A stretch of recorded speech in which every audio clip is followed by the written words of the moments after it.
ya lo hemos leído y en la mañana hicimos una referencia, la señal de Jonás. El libro de Jonás describe esa lucha del hombre con y contra Dios en una forma, la verdad, demasiado fuerte, estremecedora, del reclamo de parte del hombre. El hombre lucha contra Dios, no Dios contra el hombre. Es una historia sencilla, pero muy humana.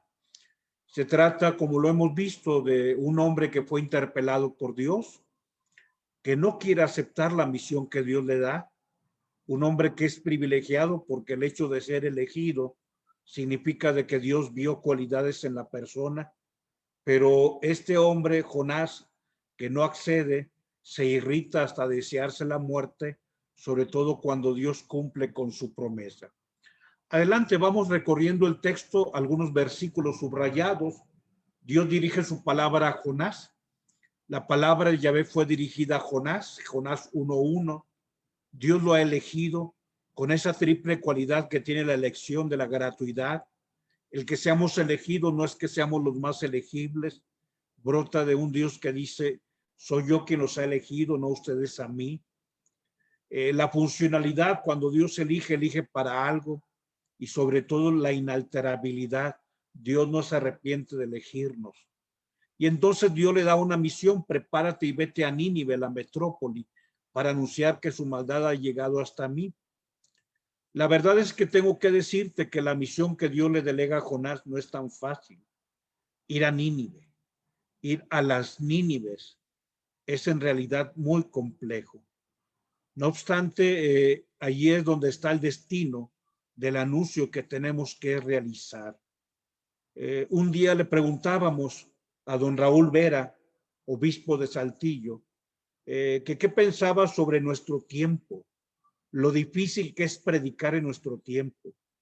Y don Raúl Vera se reía y decía, a ver, acuérdate, Pablo fue a Atenas, fue a Corinto, fue a Éfeso, fue a Filipo, fue a Roma.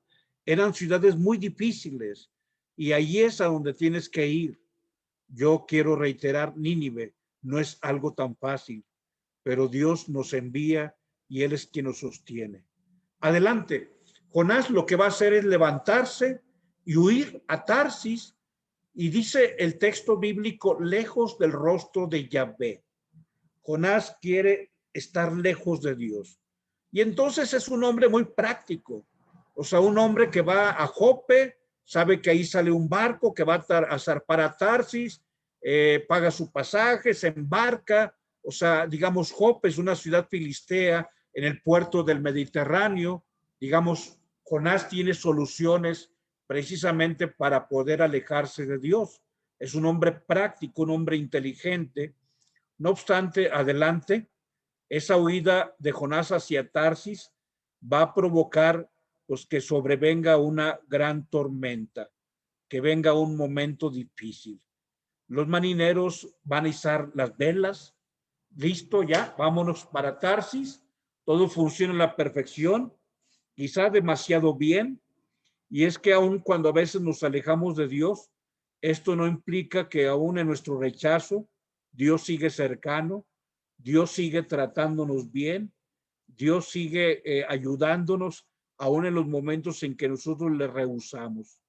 No obstante, adelante viene la aventura, el sueño de Jonás. Yahvé desencadena un gran viento sobre el mar. Hubo en el mar una borrasca tan violenta que el barco amenazaba romperse. Los momentos difíciles que vienen en la vida, y aún esos momentos difíciles Dios los usa para nuestro bien. ¿Qué es lo que acontece? Los marineros se asustan, cada cual estaba rezando y luego empezaron a ser prácticos, ora y labora, o sea, reza a Dios, pero haz cosas que tengas que hacer. Empiezan a arrojar por la borda la carga que trae el barco para poder aligerarlo. Adelante, pero sucede, ¿qué sucede con el profeta?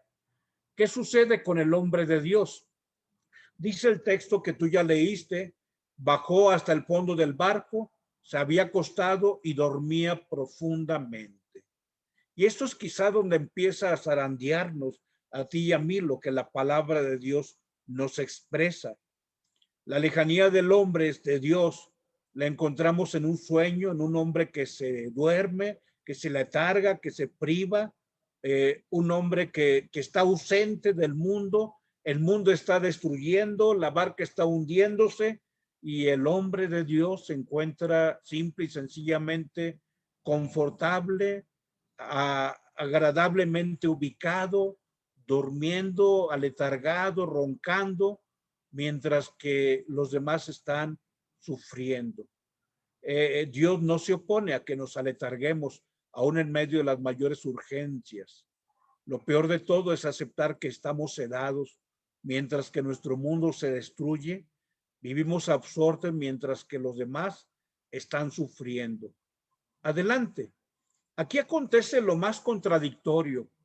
El hombre religioso se vuelve a religioso y el hombre a religioso, hablo de los marineros, se vuelve religioso.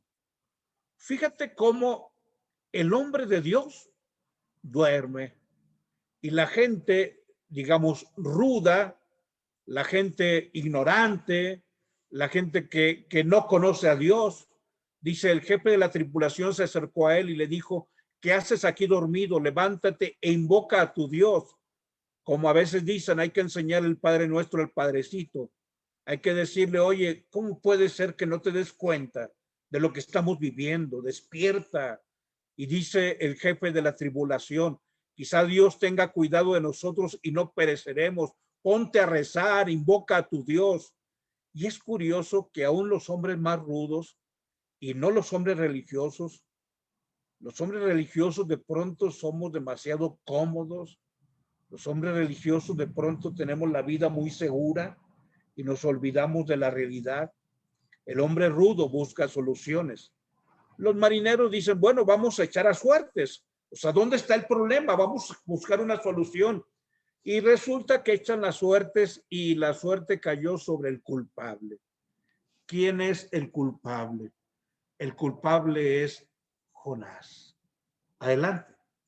Perciben que el peligro del naufragio es por culpa del profeta.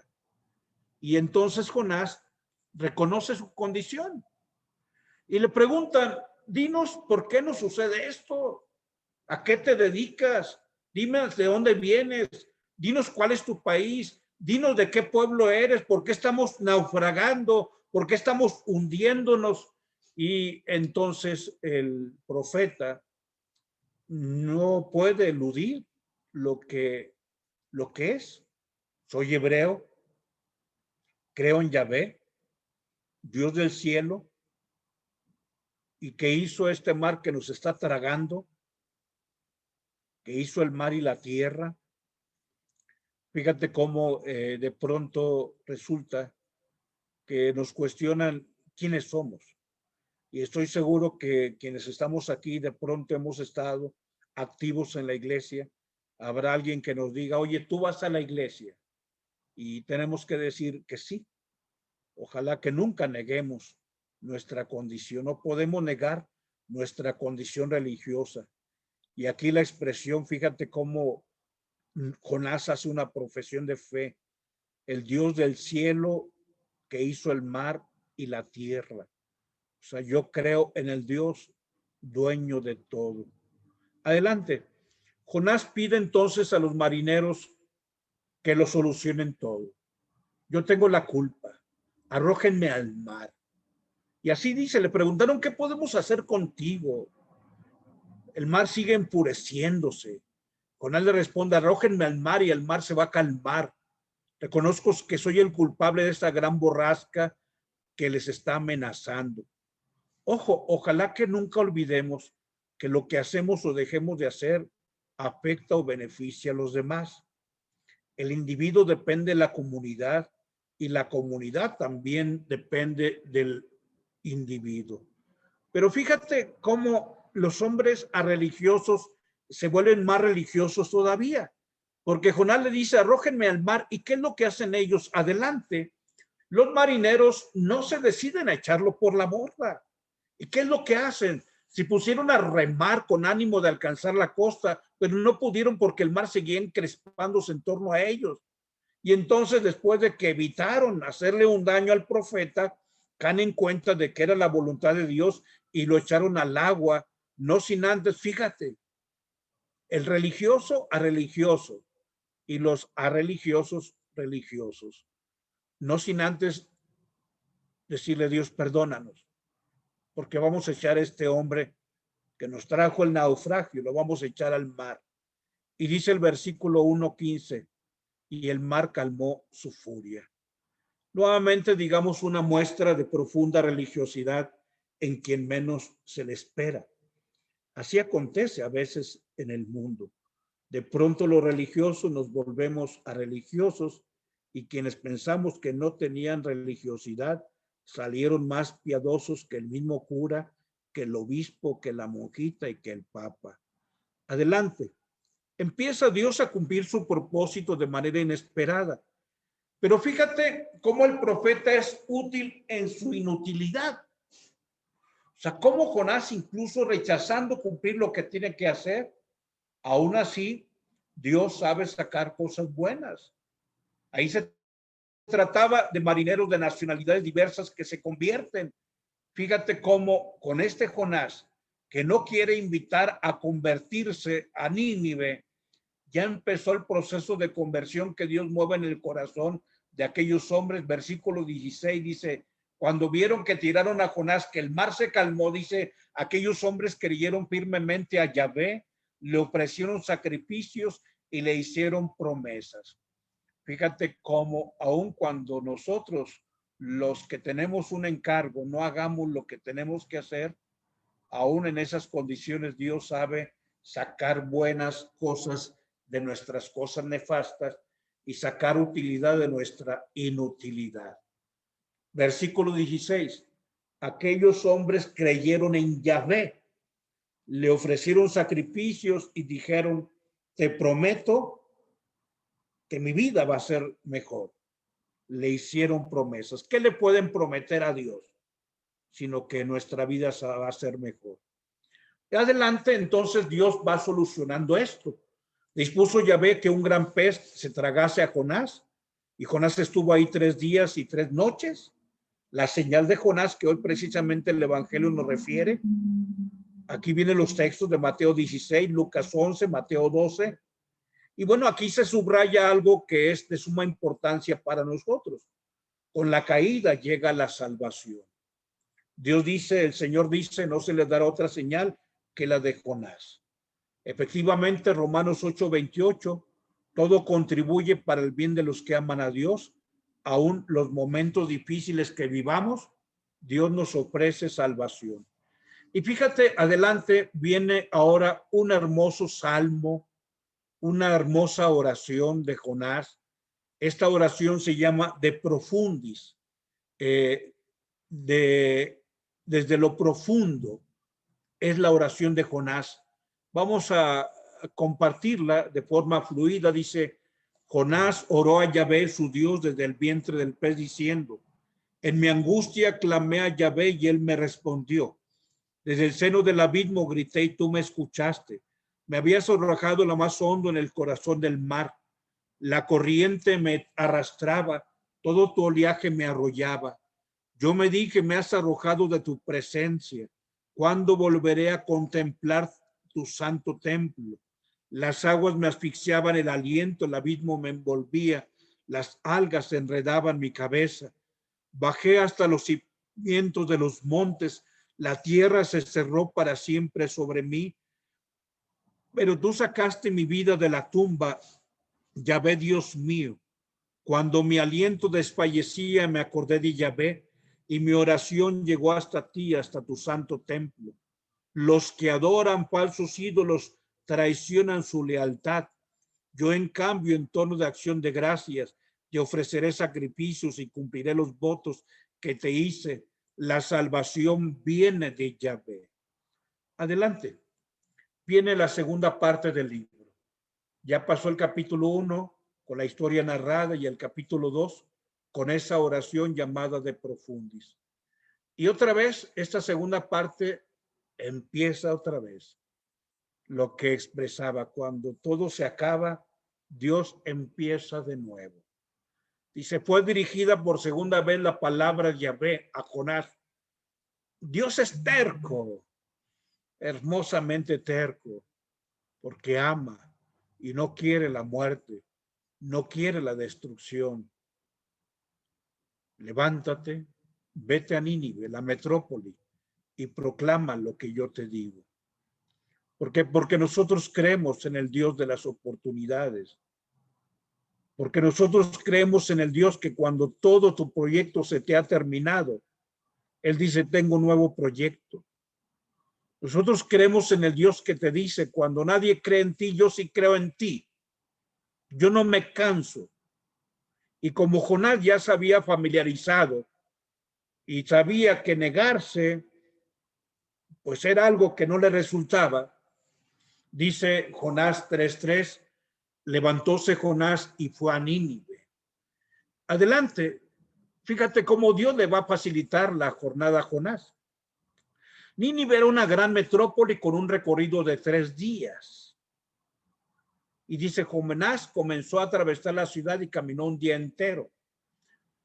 Dios le simplifica la tarea a Jonás. No vas a caminar 3 días, Jonás. O en un día. Que lo hagas. Yo voy a hacer que fructifique tu labor. Basta que pongas unos panes y yo los multiplico. Basta que pongas agua en los odres, yo lo convierto en vino. Basta que lance la red y yo te doy la pesca milagrosa. Basta que mueva la roca y vas a ver que Lázaro sale con vida. Dios hace fructificar nuestra labor. Jonás, tú piensas que vas a caminar 3 días. No, camina un día y será suficiente. Es la gracia operante, Dios que opera, y la gracia cooperante. Pero acontece entonces lo que Jonás no esperaba. Adelante. Jonás empezó con su catequesis conminatoria. Aquí estoy yo, el profeta. Dentro de 40 días Nínive será destruida. El anuncio. Y Jonás, cuando anuncia, se encuentra con una reacción de los ninivitas diametralmente opuesta a lo que imaginó. Lo mismo que en la barca. Los marineros creyeron en Yahvé. Y dice, los ninivitas creyeron en Dios, organizaron un ayuno y grandes y pequeños se vistieron de saco. El anuncio llegó hasta el rey de Nínive, que se bajó del trono, se quitó su manto, se cubrió de saco y se sentó en la ceniza. Adelante. Jonás había pensado que Nínive iba a ser arrasada y efectivamente Nínive fue arrasada. Pero no como Jonás pensaba. Jonás pensaba que iba a haber incendio y muerte y llanto y sangre. No, Nínive va a ser arrasada porque Nínive que tú conociste antes de predicar ya no existe. Hay otra Nínive. Hay una Nínive distinta, nueva, renacida. Una Nínive que cambió, una Nínive que se convirtió de la Nínive de antes de que tú predicaras, profeta. Se arrasó con tu predicación cuando un día cumpliste aquello que yo te estaba pidiendo. Nínive fue arrasada, pero no como tú querías, que querías que se murieran. No, no se van a morir, van a cambiar y van a vivir.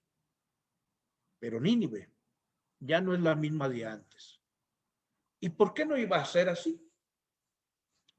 Si a ti te dio una oportunidad nueva, le dice Dios al profeta. Si le dio otra oportunidad a los marineros, dime, ¿no te saqué a ti del fondo de la muerte? Porque a Nínive no le voy a dar otra oportunidad. Y fíjate cómo, adelante, hay un cambio. Viene un decreto de parte del rey. Un decreto que desde el punto de vista gramatical, desde el punto de vista estilístico, es un decreto muy pobre, deja mucho que desear. Basta fijarse en la superabundancia de conjunciones. Pero Dios ve el corazón, no ve la forma en que tú y yo escribimos. He subrayado las conjunciones copulativas. Dice el rey, luego mandó proclamar en Nínive este decreto del rey y sus ministros: que hombres y bestias, ganado mayor y menor, no prueben bocado, ni pasten, ni beban agua, que hombres y animales se vistan con sacos, se invoquen a Dios con insistencia, y que cada uno se convierta de su mala conducta y de sus acciones violentas, a ver si Dios se arrepiente y se compadece, se aplaca el ardor de su ira y no perecemos. Este es el decreto del rey. Y adelante, la lección del libro de Jonás y la señal de Jonás que Jesús refiere. Cuando todo se ha acabado, Dios comienza de nuevo. Así fue como sucedió. Vio Dios lo que hacían, vio Dios cómo se convirtieron de su mala conducta, y dice Dios, no les voy a hacer mal, no les va a pasar mal. Y fíjate cómo Dios no se deja desanimar por la infidelidad del hombre. Siempre su gracia es más grande que el pecado que tengamos. Y este es un punto cardinal en la vida del cristiano. Adelante. Dios comienza de nuevo. Este Dios en el que creemos es un Dios imprevisible. Es una enseñanza que Dios nos muestra. Y tú y yo tenemos que aprender a que si queremos estar con Él, pues tenemos que abandonarnos y exponernos a que las cosas sean distintas del proyecto que tú y yo hemos pensado. Pero el que las cosas no sean como las proyectó Jonás no significa que sean malas. Significa que pueden ser mejores. Que las cosas no sean como yo, Rogelio, las pensé, no significan que sean malas. O sea, el que las cosas sucedan en tu vida distintas a como tú las pensaste, significan que pueden ser infinitamente mejores que nuestros proyectos. Pero sucede adelante que Jonás se disgustó. Sí, ya es el capítulo 4. Jonás sintió un gran disgusto y se enfureció. Por eso es bello que hayas leído el texto. Y si no lo has leído, léelo al rato. El Señor le dio a entender que estaba esperando en vano la destrucción. Esto le molestó a Jonás. Y empezó a reclamarle a Dios, a regañar a Dios, a pelearse con Dios. Yo ya sabía. Yo sé que tú eres bueno. ¿Qué van a decir? Este hombre vino nomás a atemorizar y no pasó nada. Adelante. Dios se enoja con el Dios de estas dos categorías que ya hemos visto a lo largo de estos más de 10 meses de reflexión. Dios es el Dios del Gesed. Acuérdate que la H se aspira. Gesed, el Dios del amor, y el Dios del Emet, de la fidelidad. Acuérdate que amor sin fidelidad, el amor es efímero. Si alguien no tiene permanencia en el afecto. Fidelidad es el nombre que el amor toma cuando los años pasan. Dios es Dios del Gesed y del Emet. Y fíjate cómo le reclama precisamente mencionando estas palabras hermosas. Ah, ya ve, ¿no es esto lo que yo decía cuando estaba todavía en mi tierra? Fue por eso por lo que no me apresuré a huir a Tarsis, por lo que me apresuré a huir a Tarsis, porque bien sabía yo que tú eres un Dios clemente y misericordioso, tardo a la cólera y rico en amor, que se arrepiente del mal. Ahora pues, Yahvé, te suplico que me quites la vida, porque mejor me es la muerte que la vida. Y luego viene Dios que le pregunta adelante. Yahvé le dijo, ¿te parece bien enfurecerte así? Jonás está disgustado y pareciera que a Dios como si no le importara. Pero Dios le está preparando la lección más inolvidable. Durante la noche hace crecer un ricino, una planta, que creció por encima de Jonás y le dio una sombrita que le defendía del calor. Jonás vio el ricino y pues feliz de la vida, Al final de cuentas, déjame decirte, pues que este hombre profeta es un dormilón. Se la pasa durmiendo. Dormía en la barca y ahora está ahí acostado viendo a ver cuándo se acaba Nínive. Pero mientras Jonás dormía, Dios le hizo la broma. Le manda un gusano que picara al ricino y el ricino se secó. Y entonces el sol le hirió su cabeza, su testa, y se despertó con dolores de cabeza y montó en cólera, si de por sí ya era refunfuñón. Y entonces, bueno, viene la explicación de Dios. Adelante. Entonces dijo Dios a Jonás, ¿te parece que está bien irritarte por este ricino? Respondió. Sí, me parece bien irritarme hasta la muerte. Y Yahvé dijo, tú tienes lástima de un ricino por el que nada te fatigaste, que no hiciste tú crecer, que en el término de una noche fue y en el término de una noche feneció. Y no voy a tener lástima yo de Nínive, la gran ciudad en la que hay más de 120,000 personas que no distinguen su derecha de su izquierda y una gran cantidad de animales. Y ahí termina el texto. Hay más de 120,000 personas que no distinguen la derecha de la izquierda. ¿Quién no distingue la derecha de la izquierda? Los niños. Dios le está diciendo al profeta, ¿querías la muerte de 120,000 niños más todos los adultos? Hoy, adelante, ya concluimos nuestra reflexión. Gracias, adelante. Creo que el texto es un texto hermoso. Nos dice mucho porque muchos de nosotros replicamos las actitudes de Jonás. Mientras que hay destrucción, nosotros nos privamos, eludimos, estamos ausentes. Que el Señor nos permita hacer algo por la Nínive, que ahorita está viviendo destrucción, y que hagamos la pequeña parte que nos toca. Gracias por estar aquí.